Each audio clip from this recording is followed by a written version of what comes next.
Chez Calypso, Ulysse est perdu et oublié. C'est la fin de son Odyssée, et c'est le début de l'Odyssée d'Homère. Cela fait 20 ans qu'Ulysse n'a plus revu les siens. Pénélope, son épouse, un véritable double féminin, et le petit Télémaque, à peine né lorsqu'il quitte les rivages d'Ithaque pour devenir le héros décisif de la guerre de Troie. Après 10 ans de guerre et 3 ans d'errance en Méditerranée, voilà maintenant 7 ans que le roi d'Ithaque est retenu par la nymphe Calypso sur l'île d'Ogygie. Cet épisode fameux est le point de départ de l'Odyssée telle qu'elle a été composée par Homère. C'est la dernière des épreuves d'Ulysse et peut-être la plus difficile. Épuisé par la multiplication de ces épreuves et isolé par la colère de Poséidon, le héros est rejeté par les vagues au bout du monde, accueilli dans les bras de la très belle nymphe. Calypso accueille chaleureusement Ulysse et lui offre l'hospitalité. Aucune femme mortelle ne peut rivaliser en beauté avec elle, et aucune île ne peut paraître aussi paradisiaque que celle d'Ogygie. Rapidement, la nymphe tombe amoureuse du héros et lui propose l'immortalité en cadeau de mariage. Bien que séduit par celle-ci et épuisé par ses interminables voyages, Ulysse refuse pourtant et prie les dieux de pouvoir reprendre la mer, quitte à affronter des épreuves encore plus difficiles, ou même quitte à y perdre la vie. C'est sur un radeau que le héros reprend la mer pour rejoindre les siens. Très vite, Poséidon va déchaîner une tempête pour empêcher le héros de mettre un terme à son calvaire. Mais celui-ci nagera encore plusieurs jours en mer avant de finalement échouer inconscient sur l'île des Phéaciens qui l'accueillent aimablement. Ceux-ci lui permettront finalement de rejoindre Ithaque. Après 20 ans d'absence, le roi est de retour chez lui. Mais il se rend vite compte que, mis à part ses proches, personne ne souhaite son retour.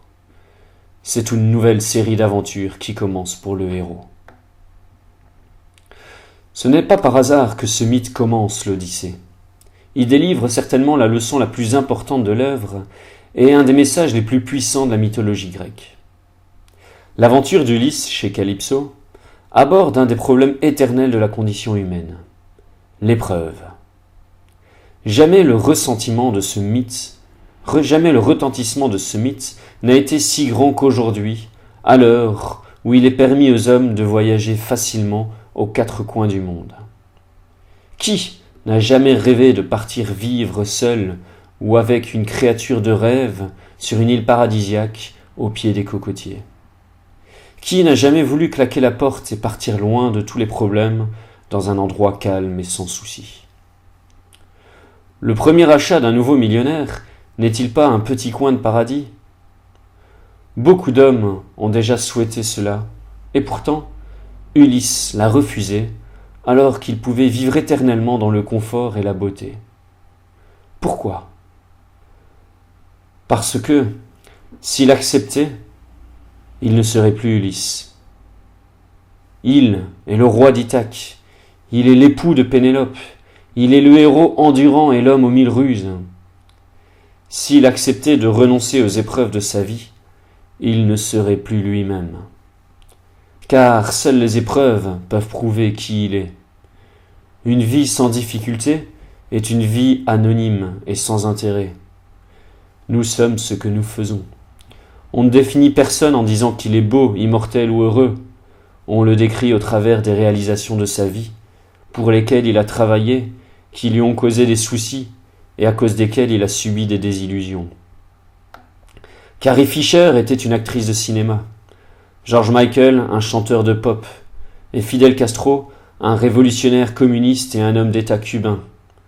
Si ces gens avaient passé leur vie sur une île paradisiaque, leur disparition n'aurait pas marqué l'actualité de 2016, et ils n'auraient jamais eu d'identité dans la mémoire des hommes, ni même dans leur propre mémoire.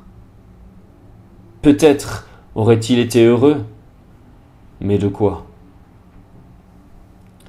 En ce début du XXIe siècle, aveuglé par les mirages de la technologie, l'homme cherche une vie parfaite, pour ne pas dire aseptisée, sans soucis, sans maladie, sans difficulté, sans épreuve et sans malheur.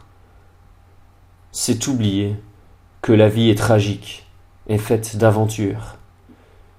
Fuir la difficulté, c'est s'oublier. L'affronter, c'est commencer à vivre son odyssée.